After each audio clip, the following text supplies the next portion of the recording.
Orthopaedics ডাক্তারের চেম্বারে যেমন ব্যথা নিয়ে সবচেয়ে বেশি আসে কোমর ব্যথা, ঘাড়ে ব্যথা, হাঁটু ব্যথা নিয়ে, তেমনি ভাঙা নিয়ে আমাদের কাছে কিন্তু সবচেয়ে বেশি আসে কোলিস ফ্র্যাকচার নিয়ে।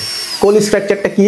এই যে কবজির যে জয়েন্টটা আছে এইখানে ভাঙা থাকে। পেশেন্ট আমাদের কাছে হিস্ট্রি দেয়, বিশেষ করে 50 ঊর্ধ্ব মহিলা পেশেন্ট, যে এইভাবে অল্প আঘাতে পড়ে গেছে, হাতের পজিশন ছিল এটা, তারপরে এখানে ব্যথা ফুলে গেছে, প্রচুর ব্যথা, নাড়াইতে পারে না, পরের দিন আমাদের কাছে পেশেন্টগুলো আসে। তো আমরা দেখেই কিন্তু বুঝতে পারি যে এটা কোলিস ফ্র্যাকচার, কারণ হাতের পজিশন থাকে ডিনার ফর্ক, এই যে চামচের মতো দেখতে, এই বেশ ম্যাক্সিমাম এই পজিশন নিয়ে আসে।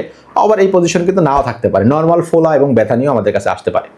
তো আমরা এক্সরেতে শুধুমাত্র মানে পরীক্ষার এটা আমরা ডায়াগনোসিস করার জন্য শুধুমাত্র এক্সরে দিই, এক্সরেতেই বোঝা যায়। এক্সরেতে আমরা তিনটা জিনিস দেখি, যে এটা কি ডিসপ্লেস নাকি আনডিসপ্লেস, নাকি এখানে অনেকগুলো টুকরা দেখা যাচ্ছে। যদি আনডিসপ্লেস হয় এটা আমরা ব্যাকস্ল্যাব প্লাস্টার দিয়ে আমরা রেখে দিই, 7 দিন পরে এক্সরে করি, পজিশন ঠিক থাকলে ওটাই কন্টিনিউ করি। আর যদি ডিসপ্লেসমেন্ট থাকে তাহলে অবশ্যই এই জায়গাটা অবশ করে একজন ট্র্যাকশন, একজন কাউন্টার ট্র্যাকশন দিবে, আমরা পজিশনটা ঠিক করার পরে এখানে প্লাস্টার করে দিই, 7 দিন পরে আবার এক্সরে করতে দিই। যদি পজিশন ভালো থাকে তাহলে এটা আমরা কন্টিনিউ করি। আরেকটা পেশেন্ট দেখা যায় যে এখানে অনেকগুলো টুকরা হয়ে গেছে, যেটা আমরা কমিউনিটেড ফ্র্যাকচার বলি। তো ইয়াংদের কিন্তু এই সমস্যাটা বেশি দেখা যায়, বয়স্কদেরও এটা দেখা দিতে পারে। ইয়াংদের কি হয়, ওই বাইক অ্যাক্সিডেন্ট করে, হাত এইভাবে পড়ে, ভেঙে এখানে অনেকগুলো কম্বিনেশন হয়ে যায়। তো বয়স্কদের ক্ষেত্রে আমরা সচরাচর অপারেটিভে যাই না, চেষ্টা করি যে প্লাস্টারে ঠিক করে দেওয়ার, কারণ বয়স্ক বেশি বা যাদের ডিমান্ড কম, যে হাতের ডিমান্ড কম, কাজ কম করতে হবে, সেক্ষেত্রে আমরা অপারেশনের দিকে খুব কম যাই। কিন্তু ইয়াং পেশেন্টদের যদি এখানে ভেঙে যায় সেক্ষেত্রে কিন্তু আমরা এটা ওয়েট করি না প্লাস্টারের জন্য, এটা কিন্তু আমরা অপারেটিভ প্রসিডিউরে চলে যাই যদি ভাঙার অবস্থা খারাপ হয়, কমিউনিকেট থাকে, কারণ তারে আর্লি মুভমেন্ট দিতে হবে, সে কাজ করবে, তাদের তো প্লাস্টার দিয়ে বসে রাখা যাবে না 2-3 মাস।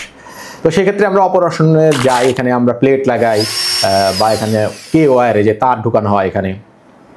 আর এক্ষেত্রে সবচেয়ে বেশি যেটা জিনিসটা মাথায় রাখতে হবে, এখানে কিন্তু কমপ্লিকেশন হয়, যেমন এখানে আলনার নার্ভ আছে, মিডিয়ান নার্ভ আছে, এগুলো ইনজুরি হতে পারে, এই জন্য দ্রুত ডাক্তার দেখাবেন। আবার এই যে এই বুড়ো আঙ্গুলের টেন্ডন কিন্তু এখানে ছিঁড়ে যেতে পারে। আবার অনেক সময় সঠিকভাবে চিকিৎসা না করলে কি হয়, এই জয়েন্টে অস্টিও আর্থ্রাইটিস ডেভেলপমেন্ট করে। আবার প্লাস্টার দিয়ে আপনার সঠিকভাবে ফলো আপে কিন্তু ডাক্তারের কাছে আসতে হবে। ফলো আপে না আসলে কি, আপনি এই জয়েন্ট যদি মুভ না করেন, শোল্ডার জয়েন্ট যদি মুভ না করেন, তাহলে কিন্তু এই দিকে আবার ব্যথা শুরু হয়। সেজন্য পড়ে গিয়ে কবজিতে ব্যথা পেলে কোলিস ফ্র্যাকচার হতে পারে, নাও হতে পারে। যেটাই হোক, আপনি দ্রুত ডাক্তার দেখাবেন, এক্সরে করাবেন এবং ওই যে রোগ ধরা পড়বে সেই অনুসারে চিকিৎসা নেবেন।